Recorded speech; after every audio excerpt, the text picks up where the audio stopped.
All right, today's topic is English as a global language. Now, linguists use the term global language to refer to the use of English worldwide for global communication.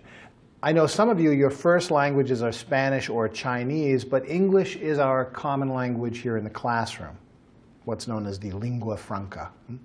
It's the common language throughout the world right now as well, isn't it? Professor Braj B. Kachru, an authority on the use of English, called the current global use of English unprecedented.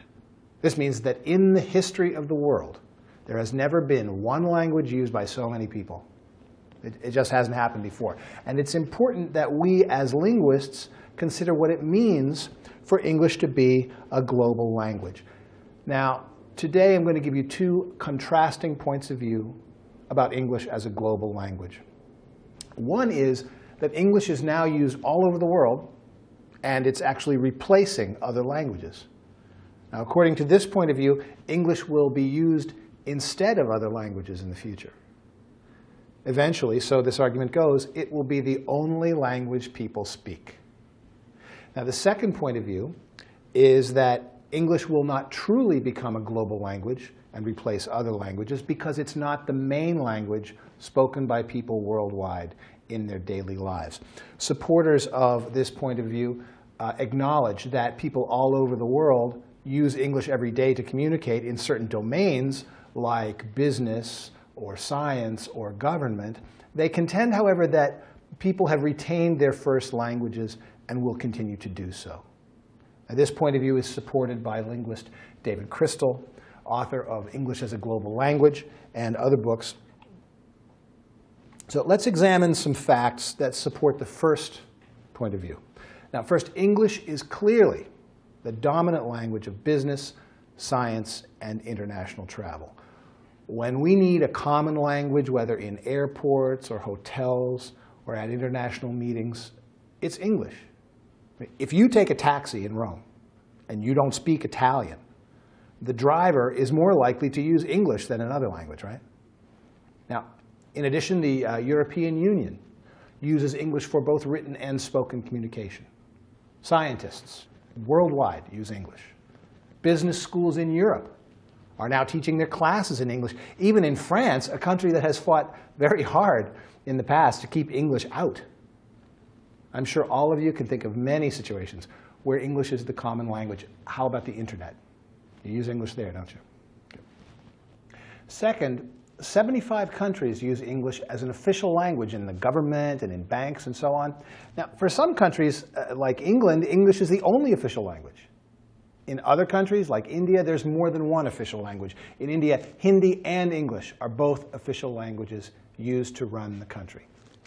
So, to sum up, we know millions of people throughout the world need a common language to facilitate communication. That's clear. But right now, being proficient in English gives them an advantage in many situations. Nevertheless, does this mean that English will eventually replace other languages? With that question in mind, let's turn to the second point of view, why some people don't think English will replace other languages. Now first, according to recent data, more than 1 billion people speak some English as a second or third language. However, English isn't their primary language at home and with friends. Now, this is a key point. These people may use English for work or school each day, but nowhere else.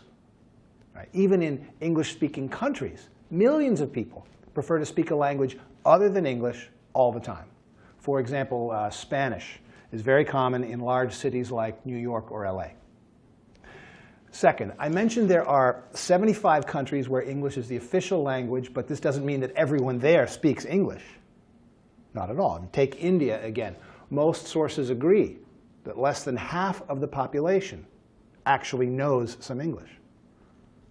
Okay. Third, people may only know the English required for a specific job situation. For example, the taxi driver in Rome that I mentioned earlier may only know phrases like, where are you going, or what is the name of your hotel? And another example is with the airlines. Pilots in Korea or China may only learn the English they need on the job. English doesn't replace Korean or Chinese for them. They don't use English instead of their first language. They use it in addition to. There are many situations worldwide like this, aren't there? It's evident that millions of people worldwide know only the English required for specific situations. English isn't their main language in daily life. So where does that leave us? Well, now that you've heard the reasons behind these 2 points of view about English as a global language, what do you think? Myself, I don't see it replacing other languages. I agree with David Crystal that language is a part of culture.